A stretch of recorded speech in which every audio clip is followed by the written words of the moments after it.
Bueno, buenos días. Ya casi vamos terminando, ¿verdad?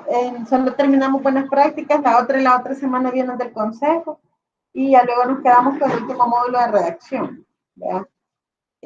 Vamos a hablar ahora de lo que es un resumen de las buenas prácticas clínicas, que básicamente consiste en cómo aplicar la investigación y cómo poder ser éticos y metodológicos. Ya habíamos comentado algunos de esos detalles, que se involucren todo el proceso en lo que es la investigación, desde que se planifica la idea, se genera el método, se hace el protocolo y ustedes piensen cuáles son los aspectos éticos que debemos aplicar. Por eso que se dice que se involucra desde lo que es el diseño, cuando se conduce, cuando se realiza, el monitoreo. Ya van a ver cuando que incluso hay personas asignadas para poder hacer visitas a los centros de investigación y determinar si se está llevando a cabo el proceso de investigación, incluso cómo se planificó.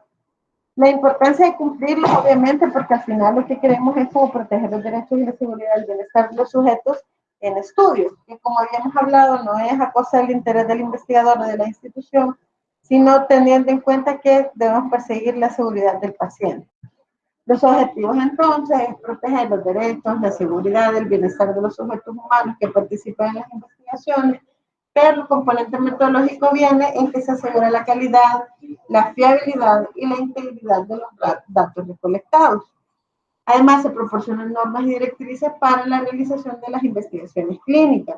Por eso, la buena práctica clínica es la unión en lo que es ética, mandatos y buena calidad. Cuando nosotros tenemos investigaciones en las cuales no se ha hecho un adecuado proceso metodológico, lo que resulta de esa investigación es verdadero o falso. Para entonces, al ser falso, no es aplicable a nadie porque obviamente es un detalle que no se puede ni siquiera, ni debería de considerarse en aplicar en ninguna persona.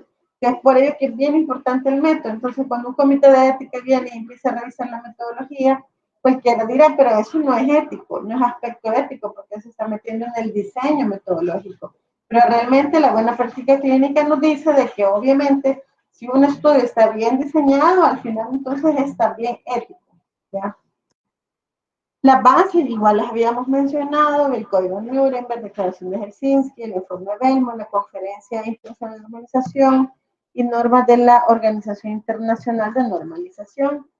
En Nuremberg los hallazgos más como clave fueron que se consideraba ya que a partir de eso las investigaciones debían de ser en voluntad propia. O sea, el paciente debía decirle al sujeto de la investigación que sí quería participar. ¿Cómo podemos demostrar que alguien me dijo que sí? No se vale verbal, vean, no se vale que a mí me dijo, porque nadie hace constar eso más que en un consentimiento informado. Y la reducción del riesgo al mínimo. O sea, no se vale exponer a un paciente a alguna situación de riesgo que compromete su vida sin valorar este equilibrio entre el riesgo y el beneficio.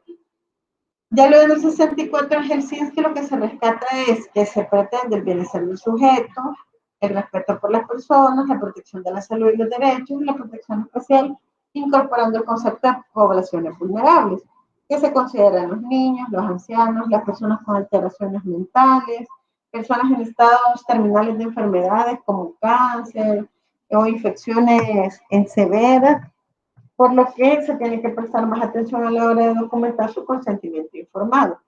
Ya de Belmont se rescata lo que es igual principios de respeto de las personas, consentimiento informado, se maneja siempre la protección de las poblaciones vulnerables, el principio de beneficencia, la ausencia de maleficencia y la justicia y la imparcialidad. Que como habíamos comentado, por ejemplo, el término de justicia e imparcialidad se aplica a través de la metodología. Ahora nosotros venimos y hacemos una muestra equitativa, representativa, aleatorizada incluso, porque eso garantiza que no es usted que decidir quién sí y quién no, sino que se respetan estos principios. Ahora, las buenas prácticas entonces es una norma de la calidad. Esto de internacional es clave porque si usted dice que respeta el principio de buenas prácticas clínicas, en otros países consideran que su investigación puede ser aceptada por una publicación, aceptada por mencionar los resultados, porque estos principios son internacionales. Las metas al final de esta conferencia es de que todos manejemos los mismos términos y respetemos los mismos principios. No es que aquí yo respeto el consentimiento, pero no la equidad. No, sino que todos los que nos sometemos a investigación, digamos, aceptamos respetar estos principios. Esto permite armonizar la norma, los procedimientos técnicos, mejorar la calidad y acelerar el tiempo, más que todo cuando se habla de productos a salir al mercado. Todos sabemos que en Argentina, ahí sí, en Europa, está lo que es el componente farmacológico europeo, para Estados Unidos es la FDA.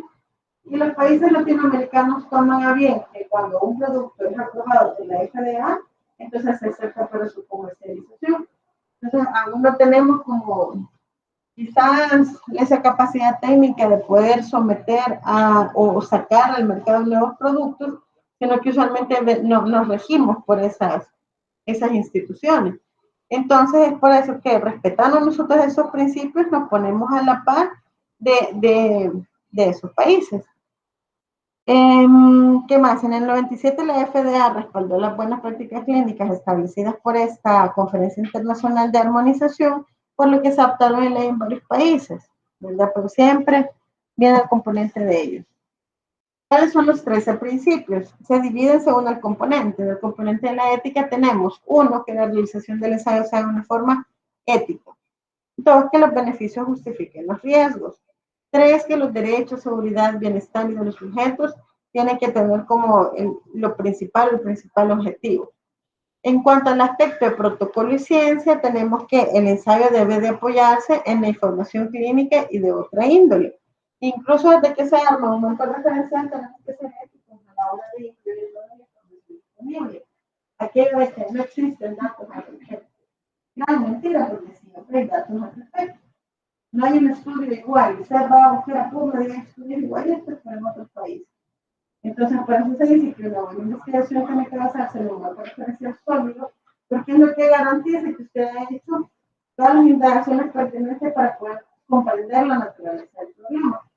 Si comprendemos la naturaleza del problema, el micrófono está aquí. Entonces, si comprendemos la naturaleza del problema, entonces vamos a identificar las variables, que son las que vamos a medir en nuestro estudio. Entonces, si ustedes se fijan, uno de los principios de buena práctica, que el ensayo se apoya en la información clínica o de otra índole. Luego, el cumplimiento con un protocolo detallado, para que vean de que el protocolo incluso es parte de hacer una buena práctica clínica. No se vale aquello que antes pasaba. Traían ya las bases de datos en Excel, y ya sacaban solo los resultados y ya tenemos la investigación. No sé si se acuerdan, todo hace años, ¿verdad? Y el protocolo, ¿cuál protocolo? ¿Y para qué el protocolo? Pues el protocolo es lo que usted planifica la investigación, define los objetivos, define la metodología y hacia dónde quiere llegar en su investigación. Y no estar después que, ay, no le pregunté de dónde venían. Pero si eso se hubiera planificado al revés, de ahí no se me iba a preguntar datos o encuestas. Entonces, por eso es parte de uno de los principios de buena práctica clínica, el elaborar un protocolo. ¿Y qué caracteriza el protocolo? Que tiene una sólida base científica. ¿Cómo garantizamos una sólida base científica en un protocolo? A ver, base científica.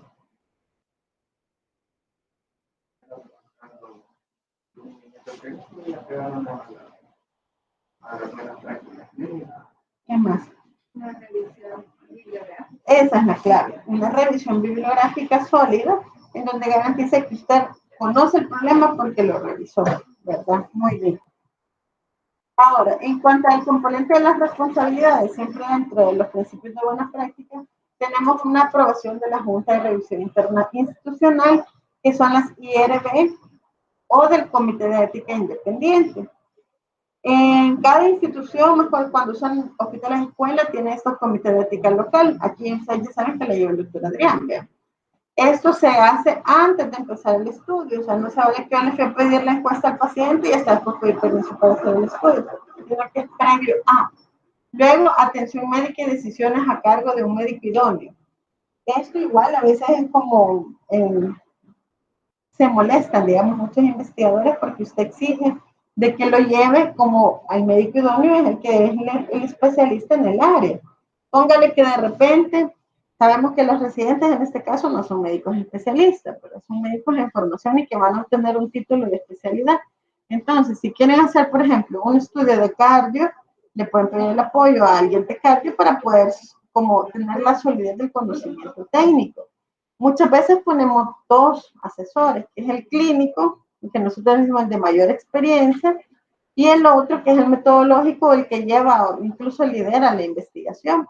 Aquí pasa de repente que se hacen investigaciones sin incorporar a los claves. Queremos hacer una anticoagulación y querían introducir a las reumatólogas. Entonces, ¿quién sería el más clave para poder asesorar en la parte clínica de anticoagulación? Ajá, entonces le decíamos, pues eso es de hematología, pero aquí las reumatólogas, pero no es como con afán de quitar o no protagonismo, sino con el afán de respetar uno de los principios de buenas prácticas en donde usted introduce al más idóneo, ¿verdad? Entonces, como cosas así, tal cual, ¿verdad? Luego, que cada persona reúne las condiciones, cada persona del equipo de investigación, como educación, capacitación, experiencia para realizar las tareas. De repente en un equipo de investigación hay un coordinador, hay una secretaria, hay un investigador principal, hay un subinvestigador y tienen que tener todos la experiencia. ¿Cuál es la experiencia que debería exigirse así como para hacerlo? Una metodología de investigación. Dos, un curso de buenas prácticas clínicas. ¿Dónde hacemos nosotros cursos de buenas prácticas clínicas? Están disponibles cursos en línea y, por ejemplo, para pasar este módulo les vamos a pasar el link para que hagan el certificado. Ese certificado lo imprime y usted tiene una certificación de buenas prácticas clínicas. ¿Qué más?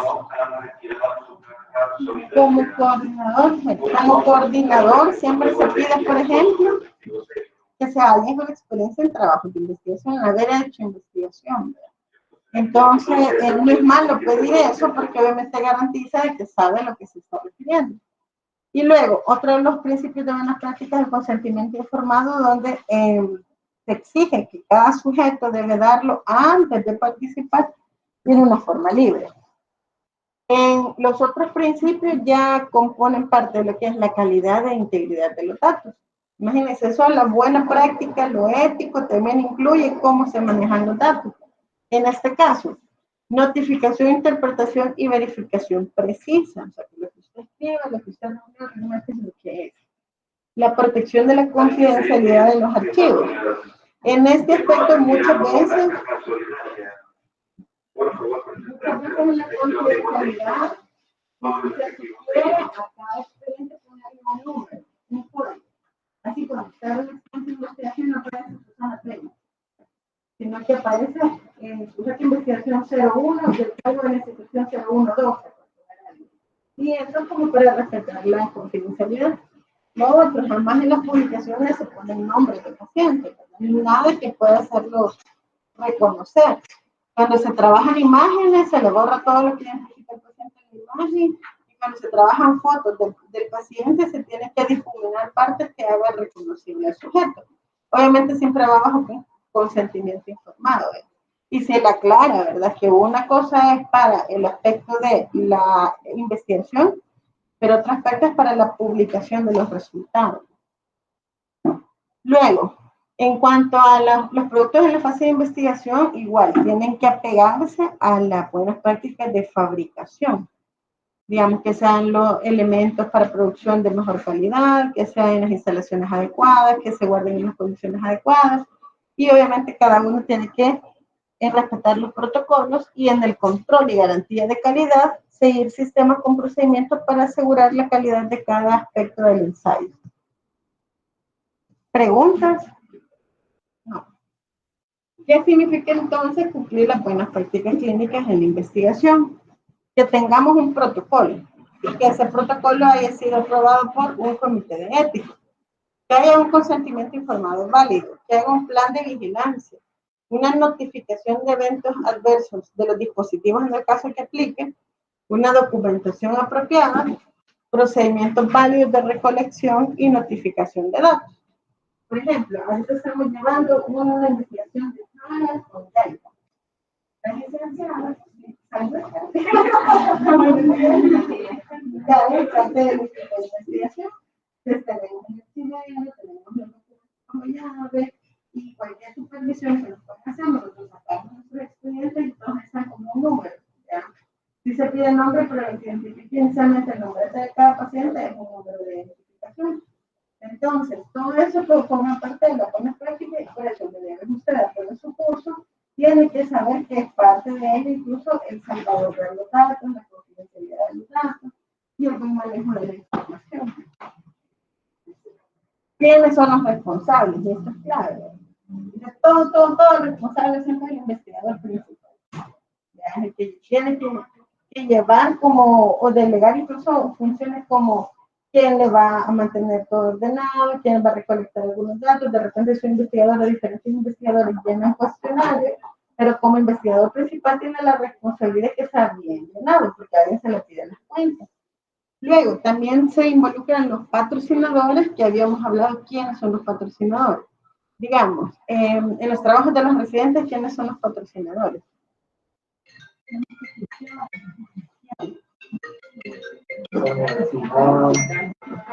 Va compartida, porque aquí es un trabajo de universidad en el hospital. Los investigadores clínicos, el comité de ética, las juntas de revisión, las organizaciones de investigaciones cuando se les paga por contrato, enfermeras especializadas, coordinadores, auxiliares, monitores médicos y el personal. A nivel MinSal, en sí ya se tienen documentos e instrumentos, entonces eso sí es obligación como revisarlos y tenerlos a la mano. El Comité Nacional en teoría también supervisa la ética de investigación en los diferentes centros que la realizan y también tienen una de las funciones que es formar para que se reproduzca también todo eso. Los documentos que no sé si han tenido acceso alguna vez a estos documentos. Ese es el link donde dice descargar documentos y aparecen las buenas prácticas, aparecen todos los que son los requisitos que ellos ponen para someter trabajos de investigación a nivel del Comité de Ética Nacional. Al Comité de Ética Nacional usualmente llevamos trabajos multicéntricos. Vean, si queremos hacer uno en varios hospitales, no solo se le pide la autorización al Comité de Ética local, sino a un Comité de Ética Nacional. Todos los ensayos van al Comité de Ética Nacional, todo ensayo clínico. Y todo ensayo que involucre una intervención que pueda poner en riesgo al paciente. ¿Ya? En esto de los principios de la buena práctica, donde está esto, en el 7, la atención médica. En la atención médica también se propone lo que son los seguros de vida o seguros de daño para los sujetos en estudio. Póngale que de repente usted quiere hacer un estudio en el cual involucre una intervención, un medicamento, un procedimiento, debería de tener un seguro que respalde. Si ese paciente hace algún evento adverso, poderlo cubrir. ¿Vean? ¿Quién lo paga? Usualmente es el patrocinador. ¿Vean? Esos son los documentos que se revisan, las buenas prácticas, que es el documento de las Américas, las pautas de orientación operativa para la revisión ética en las investigaciones de salud de seres humanos, en donde se van como evaluando todos los detalles del protocolo, los detalles del consentimiento, para poder determinar si son válidos. A nivel nacional está el manual de procedimientos operativos estándar para los comités de ética de investigación, donde le dice los requisitos para formar parte de un comité, las características del comité, cuántos miembros, cada cuánto reunirse, todos los formatos o formularios de cómo revisar los protocolos, cómo hacer las actas, cómo hacer consentimiento. Esas son las pautas éticas internacionales, estas sí son las pautas SIOMS, que son a nivel de Latinoamérica. Y esa es la guía de organización y funcionamiento del Comité de Ética de la Investigación. Se basa en la función del Comité Nacional, pero son extendibles a los comités de ética local. Y algunos requisitos que se ponen en las páginas, en donde va desde la solicitud, siempre tiene que ir al abrigo de una institución, ¿verdad? Si no es una institución educativa o una institución en salud. Se mandan las cartas de intención, las copias de los protocolos y todos los requerimientos que ellos ponen. En el currículum del investigador y del equipo de investigación siempre hay que poner el diploma de las buenas prácticas clínicas y se solicita que obviamente el investigador principal al menos tenga formación en investigación. Clasificación de estudios según el riesgo. Después de evaluar toda la investigación, se clasifica dentro del estudio. Y tenemos tres opciones, que sea una investigación sin riesgo, una investigación con riesgo mínimo, una intervención con riesgo mayor. Sin riesgo es aquella en la que en ningún momento se interviene al paciente. Hablamos de riesgo sujeto al estudio. Los datos se colectan básicamente de cuestionarios, entrevistas, expedientes, censos, datos en computadora. Las intervenciones con riesgo mínimo, aquí sí ocupamos procedimientos comunes de registro de datos, ya examinamos al paciente, ya lo tocamos, ya hacemos alguna prueba psicológica o un tratamiento rutinario en la práctica, vamos a sacar sangre. Ya con riesgo mayor sí que hacemos intervenciones que ya lleven un mayor riesgo, como estudios radiológicos, de ensayos de medicamentos o que incluyen algún procedimiento quirúrgico o genético. Y para ir terminando, solo reforzar lo que es el aspecto ético en ensayos clínicos. ¿Serán importantes los ensayos clínicos? ¿Por qué creo que son importantes? Porque un ensayo clínico basamos ante todo en la investigación, dependiendo de los resultados que obtengamos. ¿Qué más? ¿Por qué crees que es importante los ensayos clínicos? Porque podemos como algo nuevo o probar algún procedimiento que pueda beneficiar al paciente. Veamos, ¿toma usted alguna medicina? ¿Una que tome? Inhalador. Inhalador. Es amargo. Ah, déjelo.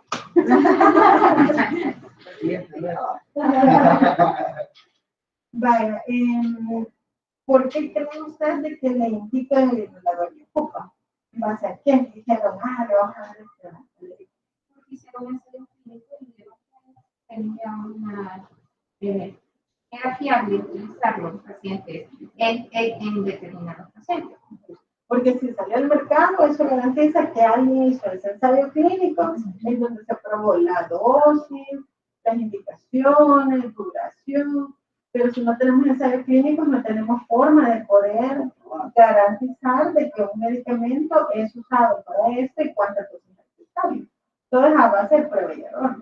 Pero el diseño estricto de los ensayos clínicos hace que sea seguro para los sujetos del estudio. Y ya cuando sale al mercado, obviamente está la seguridad de que sí le dicen, vea, cuáles son los efectos beneficiosos, pero también le dicen eventos adversos, porque hay medicamentos que no tienen efectos secundarios. Pero ya le dicen toda la listita. Porque digamos, de los 1000 pacientes que sometieron al estudio, a uno le da dolor de cabeza, ya se lo ponen como probable evento adverso. Si usted se fija, incluso los insertos aparecen eventos probables, poco probables, raros, y la mayoría son como gástricos, cosas así. Entonces, por eso es importante el ensayo clínico, pero por eso es la importancia de hacerlo bien. Entonces, por esto, igual, cuando ustedes vayan a decidir qué tipo de estudio hacer para su pregunta de investigación, todo depende. Si quieren hacer una investigación en la cual únicamente observando, haciendo una cohorte, caso y control, llegamos a la conclusión, ese va a ser el diseño elegido. Pero cuando es prueba de pautas de medicamento, de dosis de medicamento, incorporación de nuevas indicaciones de medicamentos, dispositivos o nuevos procedimientos quirúrgicos, usualmente son ensayos clínicos los que se realizan. Ahora, en los estudios, aquí tenemos, por ejemplo, varios tipos de estudios. Tenemos los de las series de casos, los transversales, los casos de controles, los de cohorte. Siempre, obviamente, ¿cuál es el primer paso? Luego de pensar un tema de investigación, el definir los objetivos del estudio. Porque cuando ya les dije, nosotros tenemos un objetivo bien definido, entonces vamos a elegir el diseño que me va a permitir llegar a mi objetivo. Luego, otra cosa importante, que aquí está más adelante estamos explicados, son las fases de los estudios. Ahora, cuando nosotros queremos determinar cuál es el medicamento más eficaz, nos basamos en ensayos. Cuando queremos hacer algún tipo de revisión, descripción superficial, ahí es donde nos basamos en series de casos que son la descripción de pocos pacientes. Luego ya se hacen estudios más grandes, estudios en las poblaciones, los transversales, casos y controles y cortes que son observacionales hasta llegar a los de mayor solidez que son los ensayos clínicos. Sí les había dicho que a medida de que usted evalúe el componente estadístico, el que tiene mayor evidencia en la pirámide es el metaanálisis y las revisiones sistemáticas, que son la revisión de ensayos clínicos. Pero si no tenemos nuevos ensayos clínicos, no vamos a tener obviamente el material para poderlos analizar. Eso es lo que les mencionaba, que son las fases de los ensayos clínicos. Todos han escuchado lo de las vacunas, lo de los medicamentos, y en qué fases están. Realmente, en situación de pandemia se acortan algunas fases. Usualmente hay vacunas que tardaron 10 años en producirse. Y ahora en ni un año ya teníamos una producción masiva de vacunas. Entonces tenemos los ensayos clínicos de la fase 1, que son sujetos en los cuales tienen que involucrar cerca de 30.000 voluntarios sanos. O sea que ahí no trabajamos con enfermos, sino voluntarios sanos, donde comprobamos la seguridad y la tolerabilidad del compuesto. Acá se evalúan aspectos de farmacodinámica, farmacocinética, biodisponibilidad y reacciones adversas. Cuando se pasa a la fase 2, que se considera que el elemento del compuesto es seguro, aquí ya se requieren de 100 a 400 pacientes según la patología del estudio, cuyo objetivo es definir la dosis terapéutica. Cuántos puff hay que poner, cada cuántos hay que poner, todos esos detalles, eficacia y seguridad, y determinar el efecto farmacológico terapéutico del medicamento en una enfermedad concreta. También nos permite complementar datos de seguridad. Luego, evaluar datos farmacocinéticos en pacientes para luego pasar a la fase 3. Ya en la fase 3 se requieren de 100 a 1000 pacientes con la patología. Aquí ya no son sanos, sino que son enfermos. Con el objetivo de medir seguridad y eficacia en un gran número de pacientes. Ya tenemos la dosis que nos trajimos de la fase 2, pero buscamos incluso nuevas indicaciones.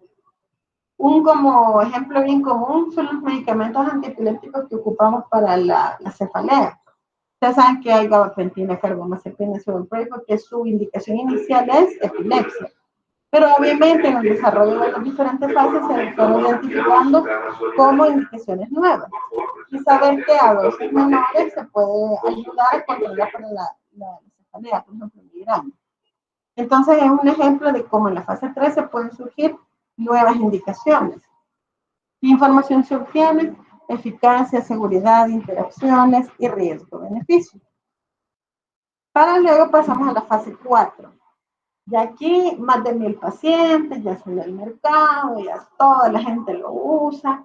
Vemos la seguridad porque ya se ven las condiciones reales, ya en la realidad, con poblaciones con gran número de sujetos.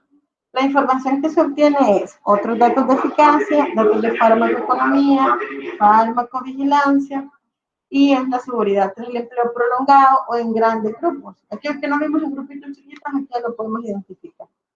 Y la detección de eventos indeseables trabaja en muy baja frecuencia. Ahora, en los ensayos clínicos es donde es más importante el consentimiento informado, que consiste en la explicación a un paciente que está mentalmente competente de lo que refiere tanto su enfermedad, cuál es el riesgo y beneficio de participar en lo que lo vamos a involucrar, y luego de que tiene claro todos los elementos de lo que es el estudio de su enfermedad, de los beneficios, de los riesgos, autorizarlo o aprobarlo mediante un consentimiento. Obviamente se hace de una forma voluntaria y también se tiene que documentar en una forma escrita, con una firma, donde se hace constar que ha aceptado, con fecha de cuando lo hizo.